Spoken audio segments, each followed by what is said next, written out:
ഇന്നത്തെ കാലത്ത് ഏറ്റവും പ്രചാരത്തിലുള്ളതാണ് ഇൻവെർട്ടർ AC അഥവാ ഇൻവെർട്ടർ ഫ്രിഡ്ജ് ഇങ്ങനെയുള്ള സാധനങ്ങളൊക്കെ. അപ്പോൾ എന്താണ് ഈ ഇൻവെർട്ടർ AC? ഇതിൻ്റെ വർക്കിംഗ് പ്രിൻസിപ്പിൾ എങ്ങനെയാണ്? എന്തുകൊണ്ടിത് കറണ്ട് കുറച്ച് മതി എന്ന് പറയുന്നു? നമുക്കിപ്പോൾ നിലവിലുള്ള എന്തെങ്കിലും ACയോ അല്ലെങ്കിൽ ഫ്രിഡ്ജോ ഇൻവെർട്ടർ AC ആക്കി മാറ്റാൻ കൺവേർട്ട് ചെയ്യാൻ സാധിക്കുമോ? ഇതൊക്കെ അറിയാൻ ഒരുപാട് പേർക്ക് ആഗ്രഹമുണ്ട്. അതുകൊണ്ട് ആ ഒരു വിഷയത്തെക്കുറിച്ച് ഇൻവെർട്ടർ AC അഥവാ ഫ്രിഡ്ജ്, എയർ കണ്ടീഷണർ ഇതേക്കുറിച്ചുള്ള വിശദമായ ഒരു പഠനം, അതാണ് ഈ വീഡിയോ കൊണ്ട് ഉദ്ദേശിക്കുന്നത്. നമ്മുടെ ചാനലിലേക്ക് എല്ലാവർക്കും സ്വാഗതം. പഴയകാല ഫ്രിഡ്ജ് അഥവാ എയർ കണ്ടീഷണർ ഇവയേക്കാൾ കൂടുതൽ ഉപയോഗിച്ചുകൊണ്ടിരിക്കുന്നത് ഇൻവെർട്ടർ AC അഥവാ ഇൻവെർട്ടർ ഫ്രിഡ്ജുകളാണെന്ന് എല്ലാവർക്കും അറിയാം. ഇത് ഉപയോഗിക്കാൻ കാരണം പഴയതിനേക്കാൾ ഇപ്പോഴുള്ളതിന് കറണ്ട് ചിലവ്, വൈദ്യുതി ചിലവ് വളരെ കുറവാണ് എന്നതാണ് ഇതിനെ ആകർഷിക്കാൻ കാരണം. അപ്പോൾ എന്തുകൊണ്ട് ഇത് സംഭവിച്ചു, എന്താണ് ഇവ തമ്മിലുള്ള വ്യത്യാസം, അതിനെക്കുറിച്ച് വിശദമായി ചർച്ച ചെയ്യുക എന്നാണ് നമ്മൾ ഇന്നത്തെ സബ്ജക്റ്റ്. അത് മനസ്സിലാക്കുന്നതിന് മുമ്പായി നമ്മൾ പഠിക്കേണ്ടത് മോട്ടോറുകളെ കുറിച്ചാണ്. ഈ പറഞ്ഞിരിക്കുന്ന ഫ്രിഡ്ജ് ആവട്ടെ, എയർ കണ്ടീഷണർ ആവട്ടെ, ഇവയെല്ലാം പ്രധാനമായും പ്രവർത്തിപ്പിക്കുന്ന ഒരു ഘടകത്തിന്റെ പേരാണ് കംപ്രസർ. രണ്ടിനകത്തും കംപ്രസർ. ഈ കംപ്രസറാണ് ഇതിന്റെ ഏറ്റവും പ്രധാനപ്പെട്ട ഹൃദയഭാഗം എന്ന് പറയാം. അപ്പോൾ ഈ കംപ്രസർ പ്രവർത്തിക്കുന്നത് മോട്ടോർ ഉപയോഗിച്ചാണ്, ഇലക്ട്രിക് മോട്ടോർ. അപ്പോൾ നമ്മൾ ആദ്യം പഠിക്കുന്നത് മോട്ടോറുകളെ കുറിച്ചാണ്. എന്തൊക്കെ ടൈപ്പ് മോട്ടോറുകൾ ഉണ്ടെന്ന് നോക്കാം. മോട്ടോറുകൾ പ്രധാനമായും രണ്ട് തരത്തിലുള്ള, ഒന്ന് DC മോട്ടോർ, AC മോട്ടോർ. ഒന്ന് നിങ്ങൾക്ക് അറിയാവുന്ന പോലെ ചെറിയ 12 വോൾട്ട് 6 വോൾട്ടിന്റെ DC മോട്ടോറുകൾ. പിന്നെ ACയിൽ വരുന്ന, നമ്മൾ പമ്പ് സെറ്റിനും മറ്റും ഉപയോഗിക്കുന്ന 230 വോൾട്ട് ACയിൽ പ്രവർത്തിക്കുന്ന 1 HP 2 HP അങ്ങനെയുള്ള മോട്ടോറുകൾ. അതുകൂടാതെ 3 ഫേസ് മോട്ടോറുകൾ, 3 ഫേസിൽ വർക്ക് ചെയ്യുന്നത്. അപ്പോൾ നമ്മൾ DC മോട്ടറിനെ കുറിച്ച് അധികം നോക്കണ്ട, നമ്മളിപ്പോൾ പഠിക്കാൻ പോകുന്നത് AC മോട്ടറാണ്. പക്ഷെ DC മോട്ടറിനും ബ്രഷ്ലെസ് മോട്ടറും എന്താണെന്ന് അറിഞ്ഞതിന് ശേഷം വേണം AC മോട്ടറിനെ കുറിച്ച് പഠിക്കാൻ. കാര്യം ഇത് തമ്മിലൊരു ബന്ധമുണ്ട്. ആ ബന്ധം മനസ്സിലാക്കി കഴിഞ്ഞാലേ നിങ്ങൾക്ക് പൂർണ്ണമായി കാര്യങ്ങൾ പിടികിട്ടുകയുള്ളൂ. DC മോട്ടോർ നോക്കൂ, അത് 2 ടൈപ്പ് വരുന്നുണ്ട്. ഒന്ന് ബ്രഷ് ഉപയോഗിച്ച്, കമ്മ്യൂട്ടേറ്റർ എന്ന ഒരു ചെറിയ പാർട്ടിലൂടെ കട്ട് ചെയ്ത് ബ്രഷ് ഉപയോഗിച്ച് വർക്ക് ചെയ്യുന്ന മോട്ടറാണ് സാധാരണ DC മോട്ടോറുകൾ. അതുകൂടാതെ നമ്മൾ പഠിച്ച കഴിഞ്ഞ വീഡിയോയിൽ വളരെ നന്നായിട്ട് പഠിച്ചു സ്റ്റെപ്പർ മോട്ടോറുകൾ. യഥാർത്ഥത്തിൽ ഈ സ്റ്റെപ്പർ മോട്ടോറിനെ തന്നെയാണ് BLDC മോട്ടോർ എന്ന് പറയുന്നത്. BLDC means brushless DC motor. ബ്രഷുകൾ ഉപയോഗിക്കാത്ത അഥവാ കമ്മ്യൂട്ടേറ്ററുകൾ ഉപയോഗിക്കാത്ത, ബ്രഷുകളില്ലാത്ത DC മോട്ടോറുകൾ, ഇതിനെയാണ് BLDC മോട്ടോർ എന്ന് പറയുന്നത്. അപ്പോൾ DC മോട്ടോറിനെ കുറിച്ച് മനസ്സിലായി. ഇനി AC മോട്ടോറിലേക്ക് എങ്ങനെയാണ് ഈ BLDC സംഭവം വർക്ക് ചെയ്യുന്നത് എന്ന് നോക്കാം. അതിനു മുമ്പായി ACയെ കുറിച്ച് സ്വല്പം പഠിക്കണം. 3 ഫേസ് എന്താണ്, സിംഗിൾ ഫേസ് എന്താണ്, അത് നോക്കിയതിന് ശേഷം നമുക്ക് BLDCയിലേക്ക് കടക്കാം. ACയെ കുറിച്ച് പറയുകയാണെങ്കിൽ അത് നിർമ്മിക്കുന്ന സ്ഥലം, ജനറേറ്റർ മുതൽ ഏതാണ്ട് നമ്മുടെ വീട് വരെ വരുന്നത് 3 ഫേസ് ആണ് വരുന്നത്. അതിനകത്ത് ന്യൂട്രൽ ലൈൻ എന്ന ലൈൻ ഇല്ല. ശരിക്കും നമ്മൾ വീട്ടിൻ്റെ അടുത്തൊക്കെയുള്ള ട്രാൻസ്ഫോമറിൻ്റെ അടുത്ത് നിങ്ങൾ പോയി കഴിഞ്ഞാൽ കാണാം, അവിടെ വെച്ചാണ് ന്യൂട്രൽ എന്ന ഒരു വയർ പുതുതായിട്ട് സംഘടിപ്പിക്കുന്നത്. വരുന്ന 3 ഫേസിനെ സ്റ്റാർ അഥവാ ഡെൽറ്റ, ഇങ്ങനെ 2 രീതിയിലൊക്കെ ഉപയോഗിക്കാറുണ്ട്. അതിലൊരു രീതി ഉപയോഗിച്ചുകൊണ്ട് നമ്മൾ ട്രാൻസ്ഫോമറിനെ കുറിച്ചല്ല പഠിക്കുന്നത്, അതുകൊണ്ട് ഇത്ര അറിഞ്ഞാൽ മതി. സ്റ്റാർ അല്ലെങ്കിൽ ഡെൽറ്റ, ഇങ്ങനെ 2 സംവിധാനത്തിലൂടെയാണ് അവർ കണക്ഷൻ കൊടുക്കുന്നത്. അതിലൊരു രീതി ഉപയോഗിച്ചുകൊണ്ട് ഈ 3 ഫേസിനെ സെപ്പറേറ്റ് ചെയ്ത് ഒരു ന്യൂട്രൽ ലൈനും കൂടി ക്രിയേറ്റ് ചെയ്യുന്നു. അപ്പോൾ ഇതിന്റെ വോൾട്ടേജ് ആണ് നമുക്ക് അറിയേണ്ടത്. ന്യൂട്രൽ ലൈൻ ബേസ് ചെയ്തുകൊണ്ട്, മൾട്ടിമീറ്ററിൽ ന്യൂട്രലിൽ വെച്ചുകൊണ്ട് നിങ്ങൾ ആ 3 ഫേസിൽ ഏത് ഫേസിലേക്ക് മെഷർ ചെയ്താലും അത് 230 വോൾട്ട് ആയിരിക്കും കാണിക്കുക, 230 വോൾട്ട് AC. മറിച്ച് ന്യൂട്രൽ ലൈൻ ഇല്ലാതെ ഏതെങ്കിലും ഫേസുകൾ തമ്മിൽ 3 എണ്ണത്തിൽ അന്യോന്യം ഓരോന്ന് 2 ഫേസ് വീതം എടുത്ത് മീറ്റർ ഉപയോഗിച്ച് അളന്നു കഴിഞ്ഞാൽ 440 വോൾട്ട് ആയിരിക്കും വരുന്നത്. ഏതാണ്ട് നമുക്ക് കിട്ടുന്നതിന്റെ ഇരട്ടി തന്നെ കിട്ടുമെന്ന് പറയാം. അപ്പൊ ഇതിൽ നിന്ന് ഒരു കാര്യം വ്യക്തമാണ്, 230 വോൾട്ട് ACയിൽ ഉപയോഗിക്കുന്ന മോട്ടറിനേക്കാൾ ഹൈ പവർ, ഇരട്ടി പവർ ആയിരിക്കും എപ്പോഴും 3 ഫേസ് മോട്ടറുകൾക്ക്. അതിന് ന്യൂട്രൽ ലൈനിന്റെ ആവശ്യമില്ല. ഇങ്ങനെയാണ് മില്ലുകളിൽ, ഇപ്പൊ ഗോതമ്പും മറ്റും പൊടിക്കുന്ന മില്ലുകളിലൊക്കെ നിങ്ങൾ ചെന്നാൽ കാണാം, അവിടെ 3 ഫേസ് ആണ് മോട്ടറിലേക്ക് നേരിട്ട് കൊടുക്കുന്നത്. പിന്നെ ഒരു ന്യൂട്രൽ ലൈൻ അവിടേക്ക് കൊടുക്കുന്നത് എന്തിനാന്ന് പറഞ്ഞാൽ അവർക്ക് ലൈറ്റ് ഉപയോഗിക്കാൻ. നമ്മളെ ഇലക്ട്രിക്കൽ ഉപകരണങ്ങളൊക്കെ 230 വോൾട്ടിൽ ബൾബൊക്കെ വരുന്നത് കൊണ്ട് അവർക്ക് ലൈറ്റ് കത്തിക്കാൻ വേണ്ടി മാത്രമാണ് അവിടെ ഒരു ന്യൂട്രൽ ലൈൻ കൊടുക്കുന്നത്. ശരിക്കും ഒരു മില്ല് പ്രവർത്തിക്കാൻ അവർക്ക് 3 ഫേസ് മാത്രം മതി. അതിനകത്ത് 440 വോൾട്ടിലാണ് ഇവർ വർക്ക് ചെയ്തുകൊണ്ടിരിക്കുന്നത്. പിന്നെ എടുത്തു പറയത്തക്ക ഒരു പ്രധാനപ്പെട്ട കാര്യം എന്ന് പറഞ്ഞു കഴിഞ്ഞാൽ 230 വോൾട്ടിൽ വർക്ക് ചെയ്യുന്ന മോട്ടറുകളെല്ലാം സാമാന്യ HP കൂടുന്തോറും അതിന്റെ വലുപ്പം കൂടിക്കൊണ്ടിരിക്കും. എന്നാൽ 3 ഫേസ് മോട്ടറുകൾ വലുപ്പത്തിന്റെ കാര്യത്തിൽ വളരെ ചെറുത് മതി, എന്നാൽ ശക്തി വളരെ കൂടുതലുമായിരിക്കും. ഇപ്പോൾ ഉദാഹരണം പറയുകയാണെങ്കിൽ ഒരു 5 HP സിംഗിൾ ഫേസ് മോട്ടറാണ് നമ്മൾ ഉപയോഗിക്കുന്നതെങ്കിൽ അതിന്റെ ഭാരം മൊത്തത്തിൽ സൈസും വെയിറ്റും നോക്കുകയാണെങ്കിൽ ഒരു 75 കിലോ ഭാരം വരും എന്ന് വിചാരിച്ചോളൂ. ഇതേ സംഭവം തന്നെ അതേ HP-യിൽ ഒരു 3 ഫേസിലാണ് നമ്മൾ നിന്നിരിക്കുന്നത്, ഏതാണ്ട് ഒരു 25 കിലോ വെയിറ്റേ വരൂ. അത്രയ്ക്ക് സൈസ് ചെറുതായി. സൈസ് ചെറുതാവുന്നതുകൊണ്ട് നമുക്ക് ഇൻസ്റ്റാൾ ചെയ്യാനും വളരെ എളുപ്പമായിരിക്കും. ഇതുകൂടാതെ കറണ്ട് ലാഭിക്കാം. നമ്മൾ കഴിഞ്ഞ വീഡിയോയിൽ പഠിച്ചു, വോൾട്ടേജ് ആംബിയർ എന്നുള്ള വീഡിയോയിൽ വ്യക്തമായിട്ട് പഠിച്ചു. വോൾട്ടേജ് കൂടുന്ന സമയത്ത് സ്വാഭാവികമായും ആംബിയർ നേർപകുതി മതി, ഇരട്ടിയാവുന്ന സമയത്ത് കുറഞ്ഞുകൊണ്ടിരിക്കും. അതുപോലെ കറണ്ട് ബില്ല്, KCB ബില്ല് എത്ര കൂടുതൽ ആംബിയർ അതിൽ ഒഴുകി അല്ലെ എത്ര ആംബിയർ ഒഴുകി മീറ്ററിലൂടെ എന്ന് വെച്ചിട്ടാണ് അവരതിന്റെ റീഡിങ് യൂണിറ്റ് കണക്കാക്കുന്നത്.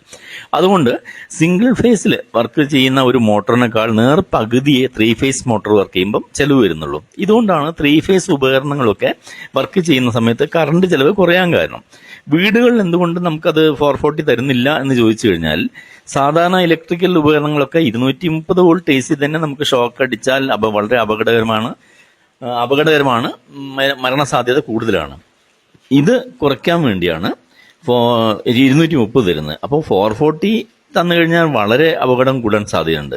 അതുകൊണ്ടാണ് 230ലേക്ക് പരമാവധി അത്രയും നമുക്ക് ഇവിടെ കുറയ്ക്കാൻ നിർവാഹമുള്ളൂ. ഇനിയും കുറയ്ക്കണമെങ്കിൽ നമ്മൾ കണ്ടക്ടേഴ്സ്, ഈ വരുന്ന വയറുകളെല്ലാം കോപ്പറാക്കി മാറ്റേണ്ടി വരും.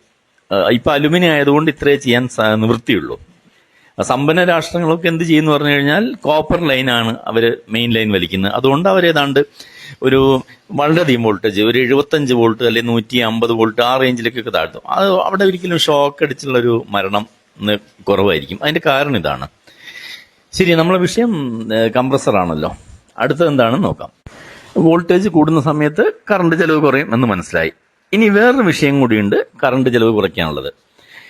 സാധാരണ ഈ AC ഒക്കെ വർക്ക് ചെയ്യുന്നത് ആദ്യകാലങ്ങളിലൊക്കെ നമ്മൾ റൂം ടെമ്പറേച്ചർ എത്ര ഡിഗ്രി ആണോ നമ്മൾ സെറ്റ് ചെയ്ത് വെച്ചിരിക്കുന്നത്, ഉദാഹരണം ഒരു 18 ഡിഗ്രി അല്ലെ 20 ഡിഗ്രി ആണെങ്കിൽ ആ ടെമ്പറേച്ചർ സെൻസർ അത് മെഷർ ചെയ്യുന്നു. ആ നിശ്ചിത അളവ് തണുപ്പ് എത്തുന്ന സമയത്ത് ഉടൻ തന്നെ കംപ്രസർ ഓഫ് ചെയ്യുന്നു, സ്വിച്ച് ഓഫ് ചെയ്യുന്നു കംപ്ലീറ്റ്. പിന്നെ സൈലന്റ് ആയിരിക്കും. പിന്നെ ഏതാണ്ട് ഒരു 5-10 മിനിറ്റ് കഴിഞ്ഞതിന് ശേഷം അത് സെറ്റ് ചെയ്ത് വെച്ചിരിക്കുന്നതിനനുസരിച്ച് വീണ്ടും ഓൺ ആവുന്നു. പഴയതുപോലെ റിപ്പീറ്റ് ചെയ്യുന്നു. തണുപ്പ് ആവശ്യത്തിന് എത്തുമ്പോൾ ഓഫ് ആവുന്നു. ഇങ്ങനെ ഓൺ ആൻഡ് ഓഫ് കംപ്ലീറ്റ് നമ്മൾ കൂട്ടി നോക്കുകയാണെങ്കിൽ ഏതാണ്ട് ഒരു 100-200 പ്രാവശ്യം ഓൺ ഓഫ് ചെയ്യേണ്ടതായി വരും. 24 അവേഴ്സ് വർക്ക് ചെയ്യുന്ന ബാങ്കോ അല്ലെ അങ്ങനെയുള്ള സ്ഥാപനങ്ങൾ നോക്കുകയാണെങ്കിൽ ഒരുപടി തവണ ഓൺ ഓഫ് വരും. അപ്പോൾ ഒരു മോട്ടോറിനെ സംബന്ധിച്ച് ഏറ്റവും കൂടുതൽ കറണ്ട് എടുക്കുന്നതിന്റെ സ്റ്റാർട്ടിങ്ങിലാണ്. സ്റ്റാർട്ടിങ്ങിൽ ഹൈ കറണ്ട് ഏതാനും സെക്കൻഡ്സ് മാത്രമാണെങ്കിൽ പോലും അത് വളരെ കൂടിയ കറണ്ട് എടുക്കും. പിന്നെയാണ് നോർമൽ എന്ന അവസ്ഥയിലേക്ക് പോകുന്നത്. ഇതുകൊണ്ട് ഓൺ ഓഫ് എന്നുള്ള ഈ അവസ്ഥ പരമാവധി ചുരുക്കുക എന്നുള്ളതാണ് ചിന്തിച്ചു തുടങ്ങിയത് കറണ്ട് കുറയ്ക്കാൻ വേണ്ടി. രണ്ടാമത്തെ മാർഗം, ഒന്നാമത്തത് വോൾട്ടേജ് കൂട്ടുന്നു, രണ്ടാമത്തെ ഈ ഓൺ ഓഫ് ഒഴിവാക്കുക എന്നുള്ളത്. അതിനുവേണ്ടി കണ്ടുപിടിച്ച മാർഗങ്ങളാണ് നമ്മളിപ്പോൾ കാണുന്ന ഈ BLDC അഥവാ VFD എന്നൊക്കെ പറഞ്ഞിട്ട് വരുന്നത്. അപ്പൊ അതെങ്ങനെയാണ് വർക്ക് ചെയ്യുന്നത്, അതിന്റെ ബെനിഫിറ്റ് എന്താണെന്ന് നോക്കാം. അടുത്തതായി നോക്കേണ്ടത് മോട്ടോറുകളുടെ സ്പീഡ് എങ്ങനെയാണ് കൂട്ടാനും കുറയ്ക്കാനും കഴിയുന്നതെന്ന് നോക്കാം. DC മോട്ടറിനെ സംബന്ധിച്ച് പറയുകയാണെങ്കിൽ സിമ്പിളായിട്ട് അതിന്റെ വോൾട്ടേജ് കൂടുതൽ കൊടുക്കുക അല്ലെങ്കിൽ വോൾട്ടേജ് കുറച്ച് കൊടുക്കുന്ന സമയത്ത് അതിന്റെ സ്പീഡ് വേരിയേഷൻ വരും. എന്നാൽ AC മോട്ടോറിൽ നമുക്ക് അങ്ങനെ ചെയ്യാൻ കഴിയില്ല. അങ്ങനെ വോൾട്ടേജ് കുറച്ച് കഴിഞ്ഞാൽ ഉടൻ തന്നെ ടോർക്ക് അഥവാ ശക്തിയെ ബാധിക്കും. വളരെ പെട്ടെന്ന് തന്നെ അത് സ്റ്റക്കായി പോകും, നിന്നു പോകും. പിന്നെ തിരിയാൻ കഴിയാത്തൊരു സ്റ്റേജിലേക്ക് വരും. അപ്പോൾ ഇത് ഒഴിവാക്കണമെങ്കിൽ അഥവാ നമ്മൾ സ്പീഡ് കുറയ്ക്കുക എന്നുണ്ടെങ്കിൽ അതിന്റെ ശക്തി ഒട്ടും കുറയാതെ നിലനിർത്തിക്കൊണ്ട് തന്നെ വേണം. ഇങ്ങനെയുള്ള സന്ദർഭത്തിലാണ് നമ്മൾ ഈ BLDC മോട്ടോറിലേക്ക് കിടക്കുന്നത്. BLDC മോട്ടോർ ഞാൻ പറഞ്ഞല്ലോ സ്റ്റെപ്പർ മോട്ടോർ പോലെ ആയതുകൊണ്ട് എത്ര സ്പീഡ് കുറഞ്ഞാലും കൂടിയാലും ഇതിനെ സംബന്ധിച്ച് അതിന്റെ ശക്തി ടോർക്ക് കുറയുന്നില്ല. അപ്പം നമുക്ക് അതിന്റെ സ്പീഡ് കുറയ്ക്കാൻ പറ്റും. ഇനി AC മോട്ടോറിനെ സംബന്ധിച്ച് എങ്ങനെ സ്പീഡ് കുറയ്ക്കും എന്ന് ചോദിച്ചു കഴിഞ്ഞാൽ നമുക്ക് ഏക മാർഗം അതിന്റെ ഫ്രീക്വൻസി കൂട്ടുക അല്ലെങ്കിൽ കുറയ്ക്കുക എന്നുള്ളൂ. നമ്മളിവിടെയൊക്കെ കിട്ടുന്നത് 50 ഹെഡ്സ് 50 ഹെഡ്സിൽ വർക്ക് ചെയ്യുന്ന മോട്ടോർ ആയതുകൊണ്ട് അതിൻ്റെ സ്പീഡ് കൂട്ടണമെന്നുണ്ടെങ്കിൽ ഒരു 60 ഹെഡ്സ് അല്ലെങ്കിൽ 70 ഹെഡ്സ് അങ്ങനെ നമ്മളെ ഫ്രീക്വൻസി മാത്രം കൂട്ടിക്കൊടുത്താൽ ഹൈ സ്പീഡായിരിക്കും, അതിന് ഹൈ ടോർക്കും ആയിരിക്കും. അതുപോലെ തന്നെ 50 ഹെഡ്സിൽ നിന്ന് നമ്മളൊരു 30 അല്ലെങ്കിൽ 25 ആനുപാതികമായി എത്രത്തോളം കുറയ്ക്കാം അല്ലെങ്കിൽ കൂട്ടാം എന്നുള്ളത് കമ്പനി പറഞ്ഞിരിക്കും ആ മോട്ടറിന്. അങ്ങനെ കുറയ്ക്കാൻ കഴിയുന്ന ഫ്രീക്വൻസി കുറച്ചുകൊണ്ട് നമുക്കതിൻ്റെ എഫിഷ്യൻസി കുറയാതെ നിലനിർത്താൻ പറ്റും. അപ്പോൾ സ്വാഭാവികമായിട്ടും അതിൻ്റെ ഈ കറണ്ട് ചെലവ് നിയന്ത്രിക്കാൻ സാധിക്കും. അങ്ങനെയുള്ള ഉപകരണങ്ങളാണ് VFD എന്നത്, വേരിയബിൾ ഫ്രീക്വൻസി ഡിവൈസ്. ഈ വലിയ വലിയ കമ്പനികളിലും മറ്റും ഇപ്പോൾ ഫ്രീക്വൻസി അല്ലെങ്കിൽ സ്പീഡ് കൂട്ടാനും കുറയ്ക്കാനും വേണ്ടി ഗിയർ സിസ്റ്റത്തിൽ നിന്ന് മാറിക്കൊണ്ട് ഇപ്പോൾ ഇതാണ് യൂസ് ചെയ്തിരുന്നത്. ഇവിടെ നമ്മൾ എന്തിനാണ് ഉപയോഗിക്കുന്നത് ചോദിച്ചു കഴിഞ്ഞാൽ, ഇപ്പോൾ ഞാൻ മുൻപ് പറഞ്ഞ പോലെ നമ്മളെ സംബന്ധിച്ച് ഇത് ഓഫ് ഓൺ എന്ന അവസ്ഥയിലേക്ക് മാറ്റാതെ റൂമിന് ആവശ്യമായ ടെമ്പറേച്ചർ എത്തുന്ന സമയത്ത് ഉടൻ തന്നെ എന്ത് ചെയ്യുന്നു, അതിൻ്റെ സ്പീഡ് വളരെയധികം സ്ലോ ആകുന്ന സമയത്ത് ആക്ച്വലി അതിൻ്റെ കറണ്ട് വളരെ കുറച്ച്, എന്ന് വെച്ചാൽ ഒരു 5 ആംപിയർ എടുത്തുകൊണ്ട് കറണ്ട് ഉപയോഗിച്ച സ്ഥാനത്ത് അത് വളരെ ചുരുങ്ങി ഒരു 1 ആംപിയർ ബിലോ 1 ആംപിയറിലേക്ക് വരുന്ന സമയത്ത് കറണ്ട് ചെലവ് വളരെ കുറയുന്നു. അങ്ങനെ കുറേ സമയം അടുത്ത ടെമ്പറേച്ചറിൻ്റെ വേരിയേഷൻ വരുന്നത് വരെ വളരെ സ്ലോയിൽ നിലനിർത്തിക്കൊണ്ടിരിക്കും. ഒരിക്കലും ഓഫിലേക്ക് പോയില്ല. ഓഫിലേക്ക് പോയി കഴിഞ്ഞാൽ ഞാൻ നേരത്തെ പറഞ്ഞ പോലെ കൂടുതൽ കറണ്ട് എടുക്കും. അങ്ങനെ കമ്പയർ ചെയ്ത് നോക്കുന്ന സമയത്ത് ഈ ഒരുപാട് ഓൺ ഓഫ് വരുന്നതിൻ്റെ കറണ്ടും ഇങ്ങനെ സ്ലോയിൽ നിർത്തുന്നതും വെച്ച് നോക്കുമ്പോൾ അതിനേക്കാളും ഒരു 80% കുറച്ച് കറണ്ട് മതി നമ്മൾ ഈ സ്ലോയിൽ ഈ മോട്ടോർ നിയന്ത്രിച്ച് നിർത്തുന്ന സമയത്ത്. അങ്ങനെയാണ് ഈ ഇൻവെർട്ടർ മോട്ടോറുകളെല്ലാം വർക്ക് ചെയ്യുന്നത്. അതൊരിക്കലും ഓഫാവുന്നില്ല, അത് നേരെ മറിച്ച് ചൂട് ആവശ്യത്തിന് അല്ലെങ്കിൽ തണുപ്പ് എത്തിക്കഴിഞ്ഞാൽ അതിനെ ഏറ്റവും സ്ലോ മോഡിലേക്ക് തന്നെ ഓട്ടോമാറ്റിക് വരുന്നു, വളരെ സ്ലോയിൽ ഓടിക്കൊണ്ടിരിക്കുന്നു. വീണ്ടും നമ്മൾ എന്ത് ചെയ്യുന്നു, അതിനെ തണുപ്പ് കുറയുന്ന സമയത്ത് അല്ലെങ്കിൽ കൂട്ടാൻ വേണ്ടി സ്പീഡ് കൂട്ടിക്കൊണ്ടിരിക്കും. ഇങ്ങനെ സ്പീഡിനെ കൂട്ടിയും കുറച്ചും വർക്ക് ചെയ്യുന്ന രീതിയിൽ പ്രവർത്തിക്കുന്ന മോട്ടോറുകളാണ് എല്ലാ ഇൻവെർട്ടർ മോട്ടോറുകളും. AC-യിലാണെങ്കിലും ഫ്രിഡ്ജിലാണെങ്കിലും ഇങ്ങനെയാണ് വർക്ക് ചെയ്തുകൊണ്ടിരിക്കുന്നത്. അടുത്ത സംശയം നിങ്ങൾക്ക് ഇത് പിന്നെ 3 ഫേസിലാണോ സിംഗിൾ ഫേസിലാണോ എന്നാണ്. അതൊരു പൊതുവെ എല്ലാവർക്കും ഒരു കൺഫ്യൂഷൻ വരുന്നതാണ്. എന്നാൽ സത്യത്തിൽ പറഞ്ഞാൽ ഈ BLDC മോട്ടോറുകളെല്ലാം വർക്ക് ചെയ്യുന്നത് 3 ഫേസിലാണ്. അതിന് വീട്ടിൽ 3 ഫേസ് കണക്ഷൻ വേണമെന്നില്ല. അതിൻ്റെ ഇൻപുട്ട് നമുക്ക് കിട്ടാൻ പറ്റുന്നത് ഇപ്പോൾ 230 വോൾട്ട് AC. അപ്പോൾ ആദ്യം തന്നെ സർക്യൂട്ട് ബോർഡ് എന്ത് ചെയ്യുന്നു, 230 വോൾട്ട് AC-യെ 230 DC ആക്കി മാറ്റുന്നു. അപ്പോൾ അവിടെ 230 വോൾട്ട് DC കിട്ടി. അതേ വോൾട്ടേജിൽ അതിനെ ഇന്റേണലായി 3 ഫേസ് ആക്കി മാറ്റിക്കൊണ്ടാണ് കൊടുക്കുന്നത്. അതിനാണ് ഈ സർക്യൂട്ട് ഉപയോഗിക്കുന്നത്. അതിനകത്ത് 3 ഫേസ് ആക്കി മാറ്റുന്നു. അതോടൊപ്പം തന്നെ നമുക്ക് ഈ സ്പീഡ് കൂട്ടാനും കുറയ്ക്കാനുമുള്ള ഒരു അവസ്ഥയും കൂടി കിട്ടുന്നു. അതാണ് ഈ ബോർഡിന്റെ ഒരു പ്രത്യേകത. എയർ കണ്ടീഷണറിലും ഇങ്ങനെ തന്നെ. അതിനകത്ത് ഇപ്പം 440 വർക്ക് ചെയ്യുന്ന ഉപകരണങ്ങളാണെന്ന് വിചാരിക്കുക, വലിയ ഇൻഡസ്ട്രിയൽ പർപ്പസ് വലിയ HP മോട്ടോറുകളാണെങ്കിൽ അതിലെന്ത് VFD-ക്കകത്ത് എന്തൊക്കെ ചെയ്യുന്നു എന്ന് പറഞ്ഞു കഴിഞ്ഞാൽ അത് കുറച്ചുകൂടി അഡ്വാൻസ്ഡ് ആണ്. എന്ന് പറഞ്ഞാൽ ഈ പറഞ്ഞ പോലെ 440 വോൾട്ട് DC ആക്കി മാറ്റുന്നു. അതിനുശേഷം 3 ഫേസ് ആയി കൺവേർട്ട് ചെയ്തിട്ട് മോട്ടറിലേക്ക് കൊടുക്കുന്നു. അതോടൊപ്പം വേറെ വലിയ ഒരു പ്രത്യേകതയും കൂടിയുണ്ട്. ഈ 3 ഫേസിൽ ചിലപ്പോൾ 1-2 ഫേസ് ഒരു ഫേസൊക്കെ കട്ടായി പോവാം. ഇങ്ങനെ ഒരു ഫേസ് കട്ടായാലോ 2 ഫേസ് കട്ടായാലോ ആ ഒരു സിംഗിൾ ഫേസിനെ പോലും 3 ഫേസ് ആക്കിക്കൊണ്ട് ഈ മോട്ടറിനെ വർക്ക് ചെയ്യിക്കാൻ സാധിക്കും. അപ്പം ഒരു കാരണവശാലും ആ ഫാക്ടറിന്റെ പ്രവർത്തനം നിലയ്ക്കാതെ മുന്നോട്ട് കൊണ്ടുപോകാൻ വേണ്ടി വളരെയധികം സൗകര്യം ചെയ്തു കൊടുക്കുന്ന ഒരു എക്യുപ്മെന്റാണ് ഈ VFD എന്ന് പറയുന്നത്. അപ്പോൾ ഇത്രയും അഡ്വാൻസ്ഡ് കാര്യങ്ങൾ ഇതിനകത്ത് സംഭവിച്ചുകൊണ്ടിരിക്കുന്നുണ്ട്. ഇപ്പം നിങ്ങൾക്ക് ഏതാണ്ട് ഒരു ഇൻവെർട്ടർ AC-കൾ അഥവാ ഫ്രിഡ്ജുകൾ എങ്ങനെ വർക്ക് ചെയ്യുന്നു എന്ന് മനസ്സിലായി കാണുമെന്ന് വിചാരിക്കുന്നു. ഇനി അടുത്ത സംശയം, ഇപ്പോൾ വീട്ടിൽ നിലവിലുള്ള ഫ്രിഡ്ജോ AC-യോ നിങ്ങൾക്ക് ഇൻവെർട്ടർ AC ആക്കി മാറ്റാൻ പറ്റുമോ എന്നുള്ളതാണ്. തീർച്ചയായും പറ്റും. അതിനെന്താണ് നിങ്ങൾ ചെയ്യേണ്ടതെന്ന് പറഞ്ഞു കഴിഞ്ഞാൽ ഈ പറഞ്ഞ 2 എക്യുപ്മെന്റിലും AC-യിലാവട്ടെ ഫ്രിഡ്ജിലാവട്ടെ അതിനകത്ത് ഇപ്പോൾ ഉപയോഗിച്ചുകൊണ്ടിരിക്കുന്ന കംപ്രസർ മോട്ടോറിനെ ആദ്യമായി റീപ്ലേസ് ചെയ്യേണ്ടി വരും. പരിചയമില്ലെങ്കിൽ ഒരു ടെക്നീഷ്യനുമായിട്ട് ബന്ധപ്പെട്ടിട്ട് ഇപ്രകാരം BLDC-യിൽ വർക്ക് ചെയ്യുന്ന ഇൻവെർട്ടർ AC-ക്കോ DC-ക്കോ വരുന്ന ബോർഡ്, ഇപ്പോൾ സെപ്പറേറ്റ് ബോർഡുകളൊക്കെ അവൈലബിൾ ആണ്, മോട്ടറും കംപ്രസർ അവൈലബിൾ ആണ്.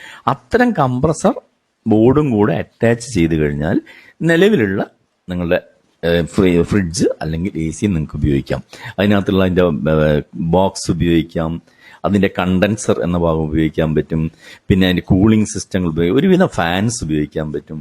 അങ്ങനെ പല കാര്യങ്ങളും ഉപയോഗിച്ചുകൊണ്ട് ഈ ഒരു കംപ്രസർ എന്ന ഭാഗം മാത്രം അതിന് അനുയോജ്യമായ available board and circuit board കിട്ടുകയാണെങ്കിൽ നിങ്ങൾക്ക് ഇപ്പോൾ നിലവിലുള്ളതും കൺവേർട്ട് ചെയ്യാൻ സാധിക്കും. അപ്പോൾ ഇൻവെർട്ടർ എ സിയെക്കുറിച്ചും മറ്റും നിങ്ങൾക്ക് ഏതാണ്ട് ഒരു നല്ല ഐഡിയ കിട്ടിയെന്ന് വിചാരിക്കുന്നു. വീഡിയോ ഇഷ്ടമായെങ്കിൽ ഷെയർ ചെയ്യാനും സബ്സ്ക്രൈബ് ചെയ്യാനും മറക്കരുത്. അടുത്ത വീഡിയോയുമായി കാണുന്നവരെ ഗുഡ് ബൈ.